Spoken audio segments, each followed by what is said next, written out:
Who is not a .NET person, doesn't care at all about .NET, and just came for the breakfast? Guy in the back with the banana. So you came in the morning just because you didn't have anything else to do, and hey, banana, free banana, right? People who are not .NET people, are you like Ruby people or Node people? Banana guy, he's got a banana in his mouth. Node, mobile, the set of all things that are not .NET. Pretty much, cool. So just not .NET. I should register not .NET and convert you with that. That'll be nuts. Okay, cool. The .NET people, are you doing .NET what they call full framework, right? Like on Windows? Yep. Okay. Are there any .NET Core people who are doing the new hotness? Yep. Okay, so you're already converted. I'm not worried about y'all. Okay, cool. All right, so my name is Scott, and here's me. That's me about 20 pounds ago. And for those of you who don't know me, if you go and Google for Scott, let's try it in Canada. I've never tried it in Canada before. Just search for Scott.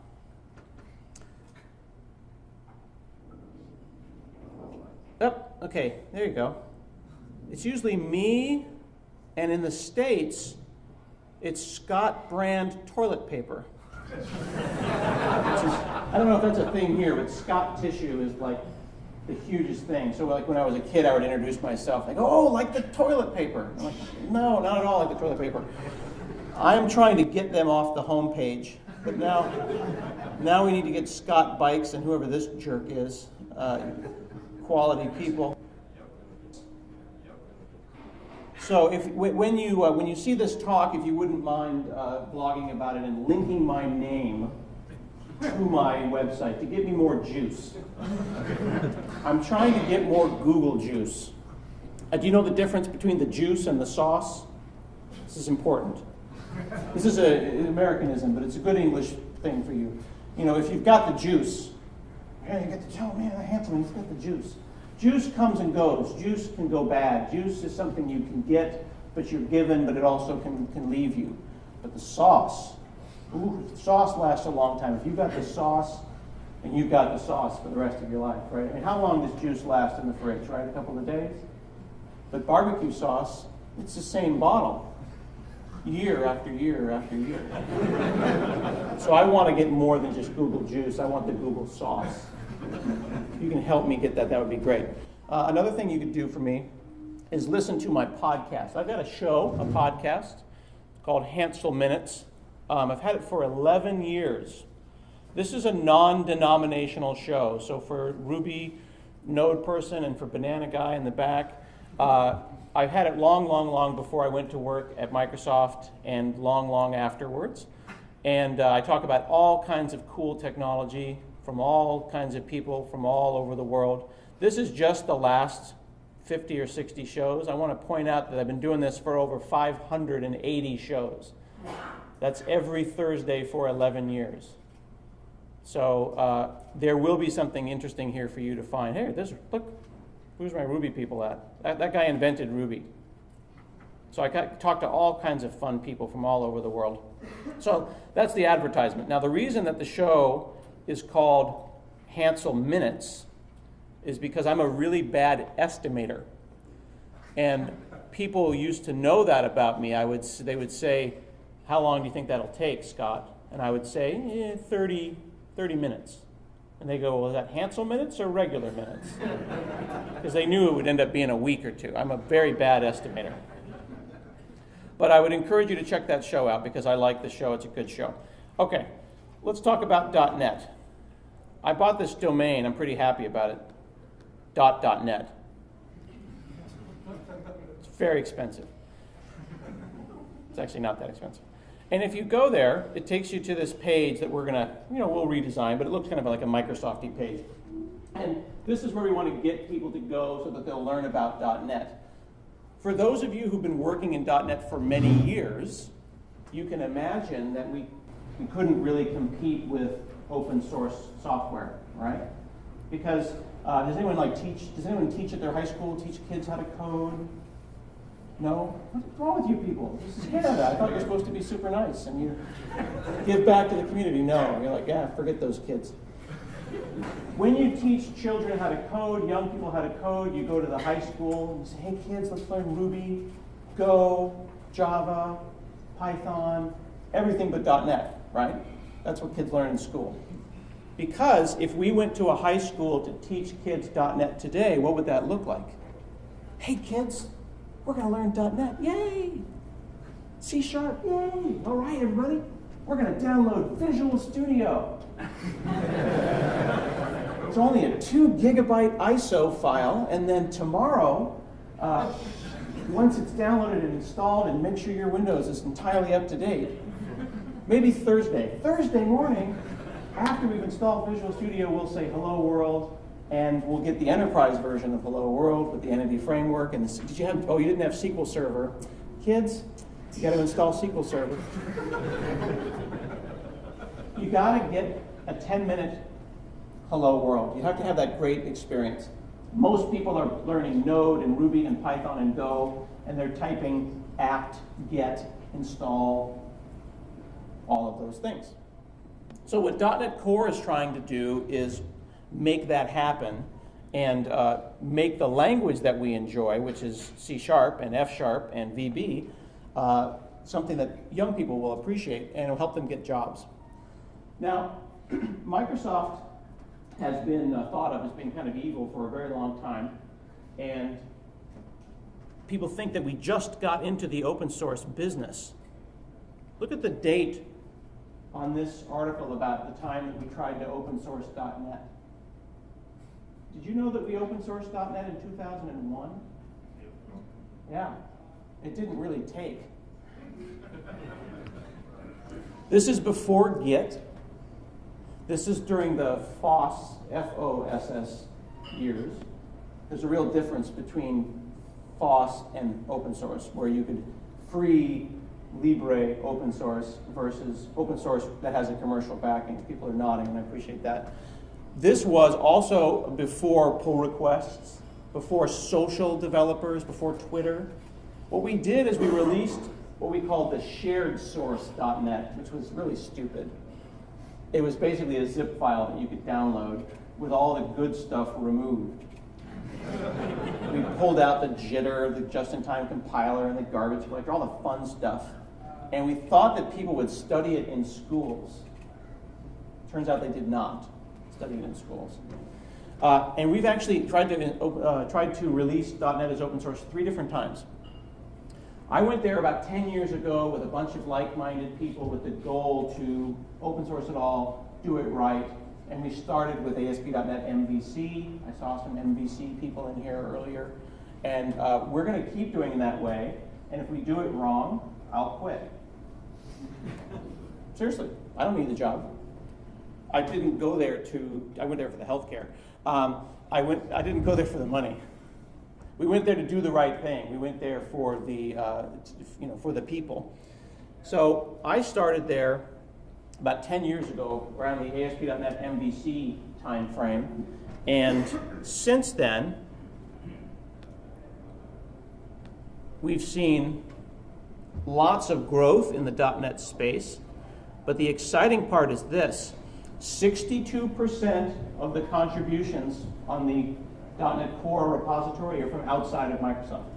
There are more people putting code into .NET now that don't work for Microsoft than do. Okay, you can check these stats out yourself. It's all just queried from the GitHub API. This is .NET contributions on GitHub. I put it into Power BI in 2015, 2016, 2017. I think that there's someone on a boat. This is either 00 or a boat. Could be a boat. I don't know why there's no one in that country. They should try harder. Now, there are 3 .NETs. I'm going to zoom because these screens are small. There's .NET Framework, which is the one a lot of people are familiar with.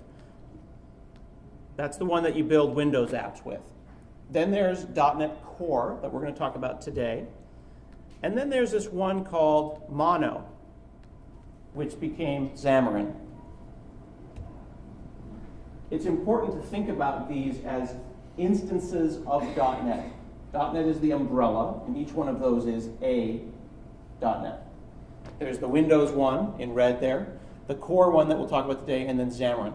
Xamarin is built on a thing called Mono. Why did Mono exist? Think about the historical context about why they made Mono.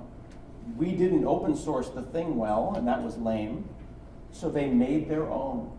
How did they make their own, though? They looked at the shape of .NET. They looked at the methods and properties available without looking at the code. And they did what's called a clean room implementation of .NET. Does that make sense?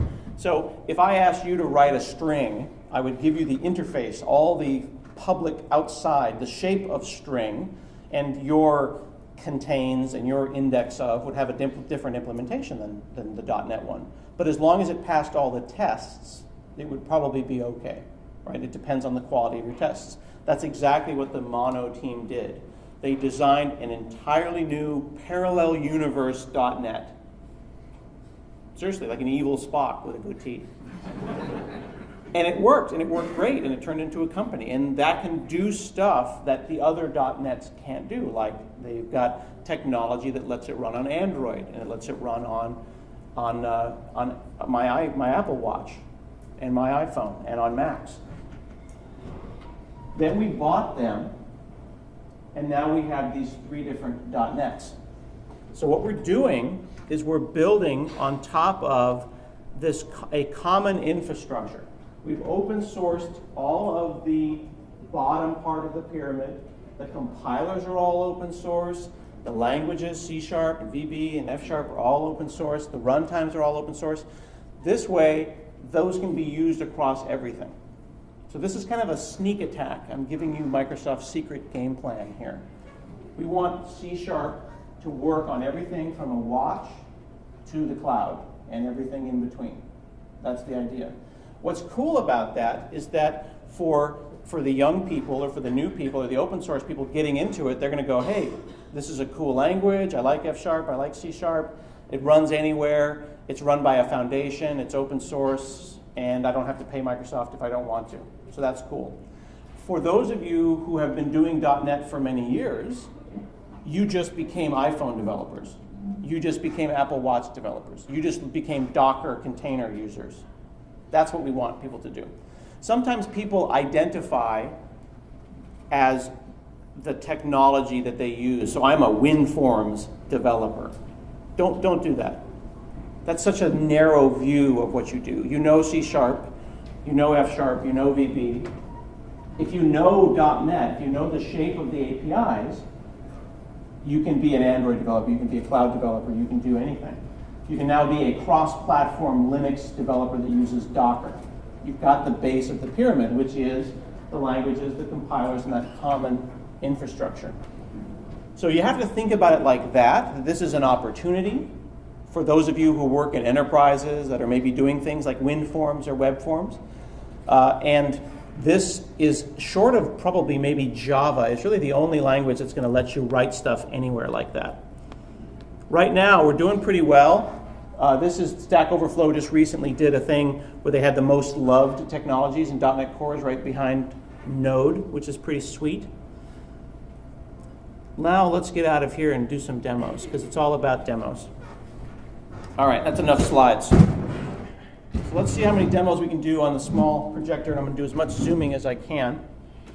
So my .NET people, where is .NET Framework right now on the disk? Do you know where it is? Eyebrows just raised. You're like, I don't know. I don't really think about that kind of stuff. Windows, Microsoft.NET. Windows. Is that Banana Guy? Did you know that? No. That would be amazing if Banana Guy knew that. Oh my God. It's in the Windows folder. So right off the bat, you've just lost half your audience, right? It's in Microsoft.NET Framework, and then there's a bunch of scary things here. People today live in fear of .NET for that reason. It is down deep in the windows of it all. And the only time you ever think about it is when it doesn't work, or when your non-technical parent wants to install paint.net, right? And the non-technical parent calls you up and says, I want to install paint.net, and it says I need .net. And next thing you know, they're installing Visual Studio, and then you have to pave their machine, right? Why are we afraid of .net? Well, the reason is that right now it ships with Windows. It feels scary to upgrade, and we can't trust it if it's a minor update. So a typical scenario might be that you're at a company and you write an expense reporting application in .NET 4. Okay? Works great, you're thrilled with it, you put it into production, he loves .NET 4, he uses it, it's great. And then let's say that this young lady comes to work at the company, she installs .NET 4.7 on her machine, writes an amazing new app using the latest technologies, C#7, all the great stuff, and then she wants to put it into production. But he owns the server, and it's on .NET 4. So then he says, can you use the old stuff? It works fine. She's like, no, 4.7, it's an in-place upgrade. You just need to reboot. It'll be fine. But he doesn't trust her because he may have been burned in the past. It's 99% compatible, except for that 1%, which if that's the 1% that he's using, means it's 100% incompatible. So then she quits her job, becomes a Node developer, and goes off and volunteers at high schools teaching them Node, and then Microsoft stock goes to zero, right? That all came down to the fact that .NET couldn't live side by side, and that he couldn't count on something as simple as a minor version to prevent things from changing. It also was a problem because the expense reporting app maybe should be on mature technology. It should just work. But she wants to use the new stuff, the new features. Why can't we have both? Well, because of history, .NET is down here in the Windows folder, okay? So .NET Core lives over here on a Windows machine. I'll show Ubuntu as well, but for now we'll talk about Windows. This works on Mac and on Ubuntu as well. So I'm down here in the program files .NET SDK folder. You see I've got all kinds of different versions of .NET here, okay? I see one .NET 2 preview, lots of different builds. If I go out to the command line here and I type .NET, it tells me the version that I have, 6.4.9.7. I can just delete that folder and it will automatically pick up the other ones. I could literally just go, oops, and then I've just uninstalled .NET. Hope that didn't break anything. It didn't break anything because I can specify which versions that I use, and I can specify how they get picked up. But if I type where.net and ask the system where it is, notice what it says. It says program files.net. It doesn't have a version, does it? It's kind of weird.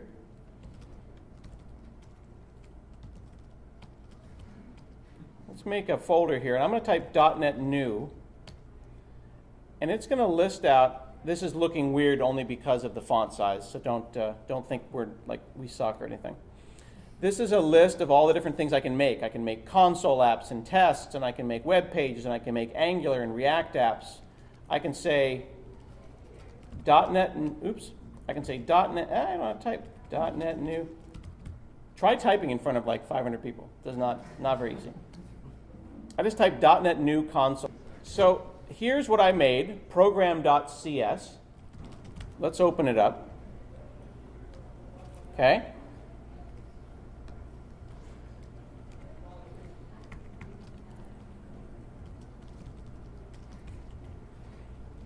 I don't know what the hashtag is.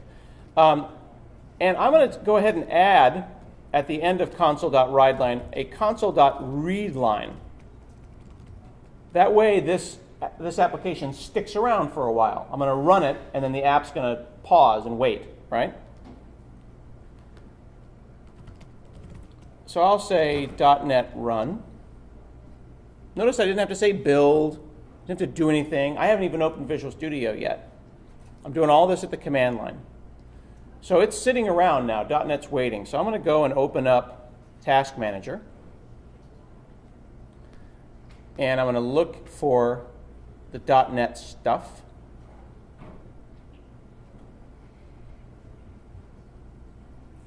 Where is .NET? And then I'm going to close Task Manager because it sucks. And then I'm going to go into Process Explorer, which is awesome because it's in color.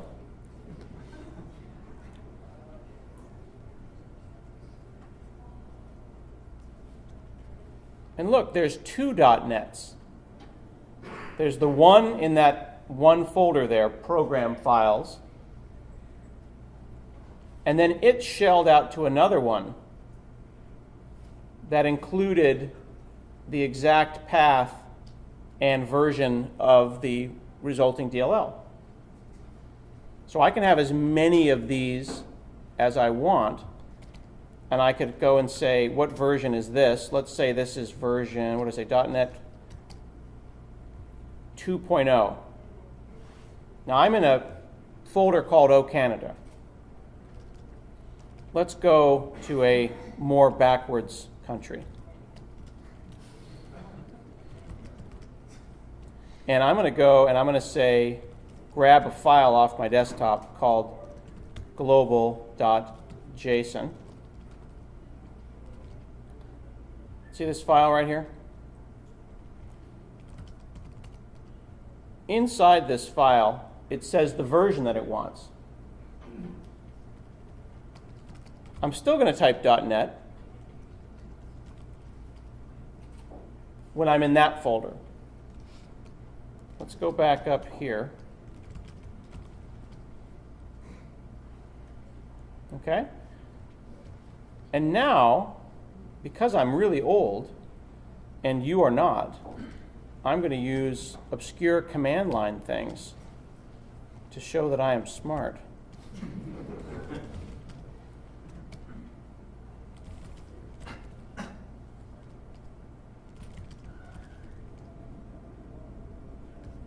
There's young people who never learn any of this stuff. And the young people, then you can push F7 and go like this, and then they'll go, what was that? Was that Windows 10? Is that a new feature of Windows 10? When did that come out? That's like a whole ASCII history thing. What is going on there? When did that happen? Well, that was DOS 4. Young person. That was in 1983-ish. But I'm not bitter.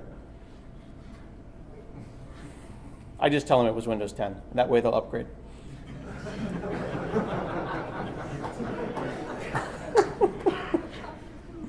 So this folder here has .NET 1.03. This folder has .NET 2.0. But they are both the same .NET driver. What this means is that you can have the application that makes you happy in a folder, on the server, whatever. You can use as many different versions, even daily builds of .NET, if that makes you happy. And they can both live together on the same server, and it's okay, right?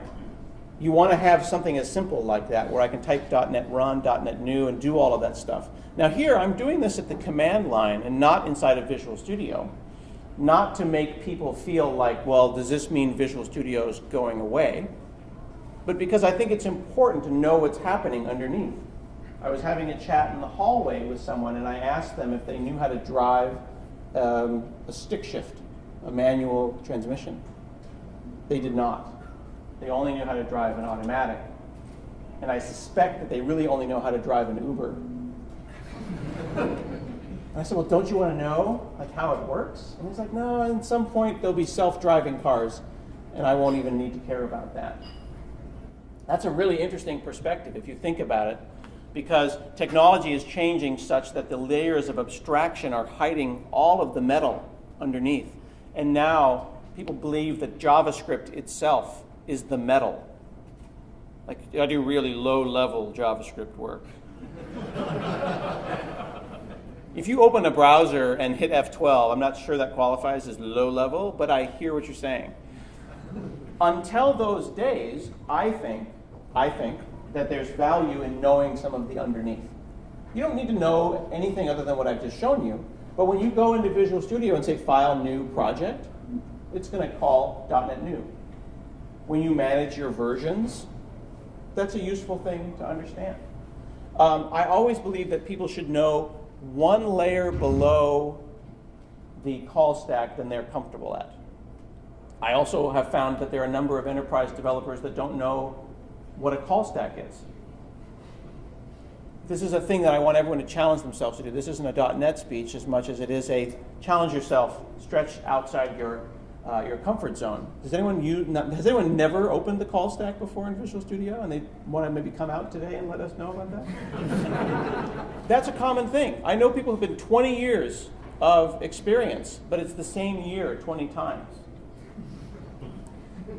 If you can go one layer underneath, you can learn a whole lot about how these systems work. And that's what's exciting about doing open source, is that you can literally watch the check-ins happen by subscribing to the GitHub. So if you go up to github.com/.net, all of the stuff that's going on is happening. There was a really interesting bug recently with ANSI art and colors were getting changed inside of the command line here. And in the old days, I would have had to open a support ticket and deal with stuff. I just put an issue on GitHub and had a conversation with the developer and got the thing fixed. I want people to understand that. Now, however, though, in the world of .NET, that can be a little bit overwhelming. Let's see if I can find you a good analogy. I think I've got one here. Because enterprise software is usually paid for, and people demand support. So this is my analogy that I use to explain it. And I apologize if anyone is vegetarian. This is a steak-related analogy, okay? So if you cook your steak well done, that's like when you buy Visual Studio. You bought it, you paid for it, you call support. Hey, I got sick. Well, the meat was well done. We'll support you as best we can. This is important stuff. If you do things like medium or medium well, you get a little more risky.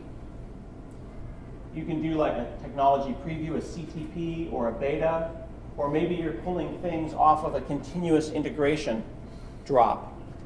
At this point, you're going to have minimal support. And this is where Microsoft's trying to be both very open, do whatever you want, but at some point we have to stop answering your call when you call us and want support, right? So here's where it goes bad.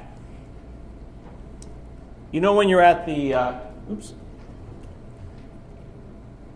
and I've angered PowerPoint. Let's try this again.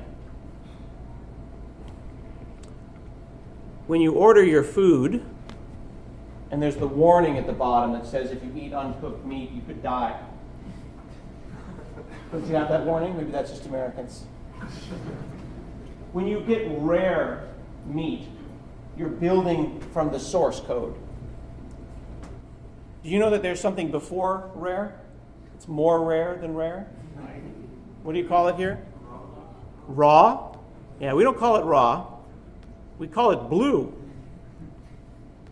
So if you order meat that's rare, it's just kind of warm but bloody. If you order it rare, they slap the cow on the butt and they send it out mooing. Like a really good doctor could bring the steak back to life. Blue would be if you cloned the source code and then renamed the namespace from Microsoft to Scott and then shipped it and then sold it for money. And then someone called Microsoft and said, I'm using Scott.net. It's amazing. I need help. Where did you get that? Oh, I got it from Scott.net. That's you, right? No, actually it's not. You got that from a third-party fork. You built it from source. An example might be getting .NET Core to run on a Raspberry Pi. Someday we'll support that, but today it's not supported. Okay? So we want to have people excited about being a hobbyist, about doing cool stuff like getting it to run on a Raspberry Pi, but it's also not supported. So we're kind of using this model to express to people that if you bought it or you downloaded it for free, yeah, we can totally support you. But you can also do crazy stuff and get it to work anywhere, but you have to understand that at that point you're not going to get that kind of support. So for example, if you look at my framework folder that I was in before, my .NET folder, Can you tell which ones I might not get support for? Yeah, probably not the previews. But you saw also how I took that global ASA, that global.json rather, and I pinned down to a certain version. It's literally that simple. So you can have your reliable version that is pinned down, that has long-term support, and she can have daily builds. You can literally go up to GitHub right now. GitHub/.net, blah, blah, blah, blah, blah, blah. Don't get that version.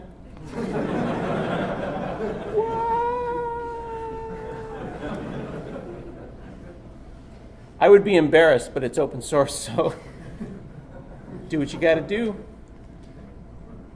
So you can go up there and you can get drafts, you can get previews, you can switch to entirely different branches. Right now we're working on 2.0, preview 2. There you go.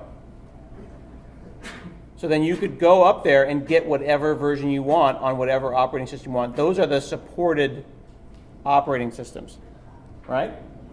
This will all work in Docker as well. So we have Docker images for this stuff in addition. So when people understand that, then I think that we're going to do a lot better. So going back to this here, having the base of the pyramid be open source is allowing us to do a whole bunch of cool stuff, like this common infrastructure, like the compiler being open source. That's called Roslyn. The Roslyn compiler is open source. Has enabled a number of really, really cool open source things, one of which we're working on right now. If you go to .net, you scroll down a little bit, in the browser, I'm sitting in the browser right now, on the .net web page. And I can actually do .net and test it here and compile it in the cloud, because the compiler itself is a service. That kind of stuff wouldn't have been possible before. I could then go and say, like, getting started on the full tutorial. Go in here. And then if I see something, say, show me, and then learn. So you could theoretically teach an entire class on a Chromebook for a whole week before you ever go and make them install anything. When you do eventually force them to install something, you can install the command line like I did. You notice that I still haven't opened Visual Studio, and I've been doing everything at the command line.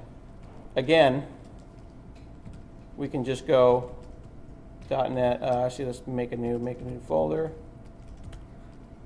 Oop, I already have a foo-foo. There we go. I make those so I'll remember to delete them, but I did not in that case. So I say .NET New Console, and I can do all this in Notepad, but I could also run Visual Studio Code. Any Visual Studio Code people around? Cool. Visual Studio Code is actually written in TypeScript. It's 200,000 lines of TypeScript, which is JavaScript. So this is a free editor, runs anywhere. When I double-clicked on that, I brought up the output window, and I want to point out what it's saying here. The very first time I opened up that project, it says downloading package OmniSharp. So it notices that this is a C# application. It's downloading the debugger that it's going to need to do that within this JavaScript application. There it is. See, .NET Core Debugger. Over this amazing Wi-Fi we have here at the hotel. Thank you for all running your torrents today as I try to do my demonstration here, which will not work until that is done, but that's fine. That is so not fast. That is not 5 megabits. You're lying to me.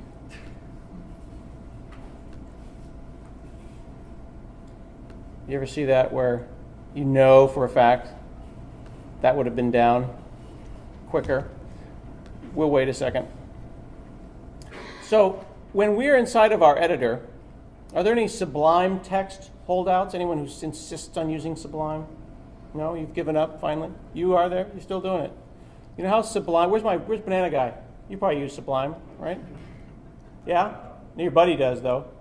So in Sublime, no disrespect to Sublime, I'm just comparing editors. When you type something, I don't know, something else, and then you type it again,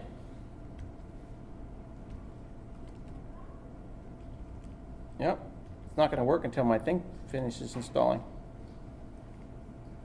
Oh, there you go. See how it says, ooh, ooh, ooh. I've seen that before. Right? That's autocomplete. It's a time saver. It's totally cool. Totally cool. La, la, la, la, la. Hey, I saw that before. That is not IntelliSense. Right? Now, IntelliSense would be something like this. If I said var I equals Scott, what type is var? It's a string. I haven't compiled, I haven't saved, but I hit I and I type dot, and I get stringy stuff. Then I'm going to change Scott to a int and type dot, and now I get inty stuff in my JavaScript editor. So how is that architected? How does that work? Anyone know? How would you architect that? If you wanted to make a cross-platform editor, get IntelliSense, get static analysis of code like that. Say what? You need a compiler. You need a compiler. Probably should be open source. That'd be probably good. You need that compiler as a service. And what you can do is then put that out of process and maybe make it a tiny web server. So then as you're typing, you're sending the autocomplete to a service that is an autocomplete service. That's actually an open source project called OmniSharp. If you go over to omnisharp.net, there's actually support for Sublime and Emacs and Vim and all kinds of things, all using that same autocomplete stuff. Again, an example where it would not be possible if it hadn't been open source. Now, the thing that becomes interesting here then is you have to ask yourself, well, how is Microsoft going to make any money? Well, they might not. And that's how it's supposed to work, isn't it? You could go and build your system on Ubuntu and Sublime or Vim and run it on Amazon and pay us nothing because Microsoft apparently didn't do a good job of providing you with any value, right? But if we did a good job, maybe you put it on Azure, because ultimately Microsoft wants your for loop. They don't really care what your for loop is written in. We want your compute cycles, right? That's what they want. They probably want you to buy an Xbox too, but ultimately they want your for loop. I have an iPhone and I have an Apple Watch and I enjoy them very much, but I tend to be in Outlook and Word and Excel on these things. But I also, on my iPad, use an application called Continuous. You ever seen this? It's a professional C# IDE for the iPad. You think I'm joking? Not only does it have IntelliSense, it can actually do things that Visual Studio can't. The code continues to run on the left as you type. Yeah, like seriously, it's bananas. No disrespect. See right there on the right-hand side where he's saying UI color.red?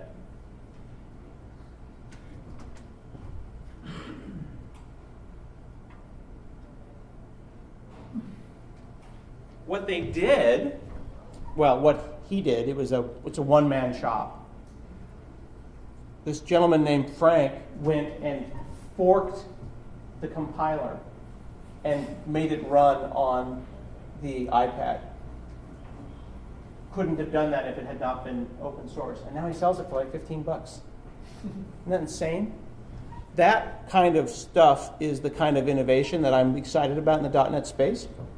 Being able to have a cross-platform editor like Visual Studio Code, and have the IntelliSense itself be externalized so that it could run somewhere else.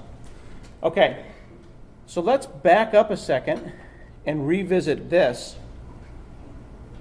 and put some of this into context. Remember how I said that there's three? There's .NET Framework, .NET Core, and Xamarin.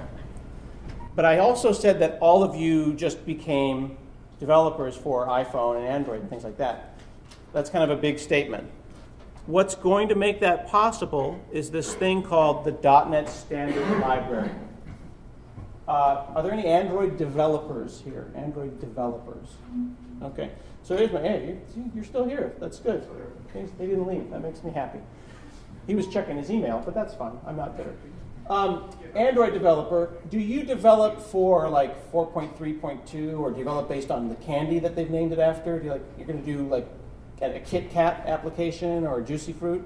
Or do you develop to an API level? Which of the version numbers, candy, or API levels? We go with the version numbers because that's what our users have a better idea of. And right now we're at 4.4 and higher. How do you keep track of that stuff? Why don't you use API levels? No, we use API levels internally. Ah, okay. You tell the users that. So he uses a thing called API levels internally because as a developer, you know the support that you require. You also know that the Android ecosystem is complex and there's a lot going on. He's like, yes, it is. But the user, of course, is told, yeah, you need to have version this and higher because that's what the user knows. But what you do is you don't target this phone and that phone and this phone and this other phone. And you don't even target the OSs. You say, I want API level 15, and anything from there up, and my app will run, for the most part, on my Android devices. And then if a new cool API comes out, let's say he wants to go to API level 16, because he wants a new hot function, that will then exclude some of the older Android devices, and then they make that decision as a business. This concept of API levels is a smart one. And that allows them to not have to think about the fragmented Android ecosystem. We're doing a similar thing in .NET with a thing called the .NET Standard Library. You know system.io and system.text and system.regular expressions and all that kind of stuff, right? When you go somewhere, you expect those to be there. If I just said, hey, you're now an iOS developer, and then you go over to iOS and nothing is like, I know, am I supposed to be here? I only know the language and I have to relearn all the functions? That sucks, right? So what you'd like to see is a standard library, like the base class library that you're used to in .NET, be available everywhere. So there's a standard versioned library called the .NET Standard Library, and I will go and Google for it. I have this really good compromise as a Microsoft employee. I make Bing my home page so I get the picture, but then when I Google, I use Google. So you get the best of both worlds. So I'm going to zoom in here. This is a complicated table that you can't really see on a small screen, so bear with me. The .NET Standard is your API level that you target. So if I target, for example, the API level 1.6, it will work on Windows 10, it'll work on Universal Windows, it'll work on Xamarin. But if I go back to .NET Standard 1.2, I can then go down the table and I can see it'll work on Windows 8.1, etc. So the higher the level, the more APIs that you get. And then you can actually go to the docs, which are surprisingly good these days, by the way. I want to show you this. If you go to docs.microsoft.com, I know it's funny to talk about docs being actually really good because MSDN was so bad for so long. But if you go over here and click on .NET Core API reference at docs, it's freaking brilliant. Check this out. You can go in here, you can have all the different docs in one place, and you can say, well, I want to know if like hash table is available, and I want to see which version it showed up in. So you can see hash table showed up in 2.0. So you can find those APIs that you need. There's also a portability analyzer that you can go and run on your apps, and it will look at your assemblies, and it'll tell you whether or not that will run cross-platform. Okay? So, to put this into really clear terms, it is 2017, and I wrote an application in 2002 for school. July of 2002. In fact, I've been writing software for 25 years, but I really wanted to finish my degree. So I went back to school, and I graduated in 2003. In 2002, for my operating systems class, I wrote a tiny virtual operating system in C#. So that's 15 years ago in .NET 1.1.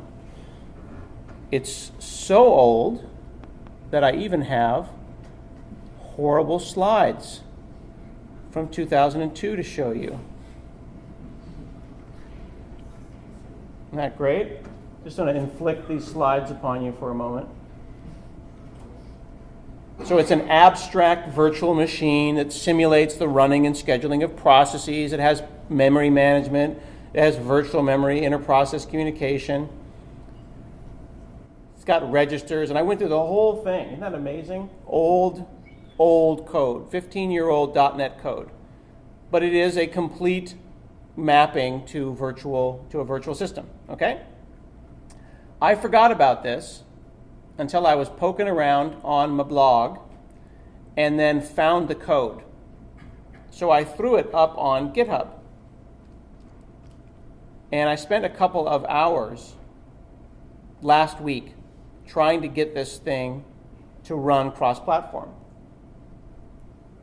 And it required only 2 minor changes, and they were configuration-based.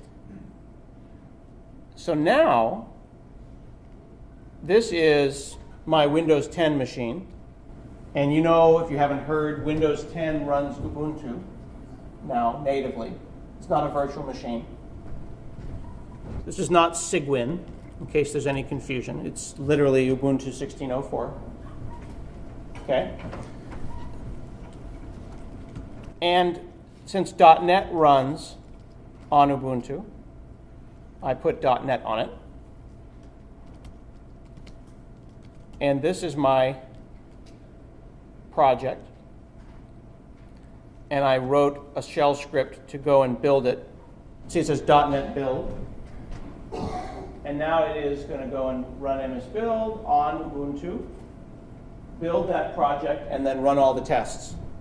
That grid that you're seeing go by, that's the map of memory and how the bytes and bits move around memory in the virtual CPU. So that means that I was able to take a project from 2002, written in .NET 1.1, move it over into .NET Core, mess around with it a little bit, there were some namespaces, and this was a configuration issue primarily. I wrote it all up on my blog, and it freaking blows my mind, but I got it running on Ubuntu. It's a tiny little virtual machine. It's a 32-bit virtual machine, and you can see those are the memory addresses there, and those are the bits and bytes moving place to place, and then you've got the 10 registers down at the bottom there. So if you're interested in operating system design, it's kind of a cool little simulation. If you're interested in seeing really bad code, enjoy, because it's up on GitHub, and it was very painful to put it up there. The code didn't know that it was going to be portable when I wrote it, and that's important. I didn't write it in 2002 thinking it would be portable. I wrote it using the constructs that I had available. I originally was going to write it as like a Windows, a WinForms application. Because I ran it as a console, I was able to just load it up into Visual Studio and then switch and then use this .NET standard libraries. These libraries look like this.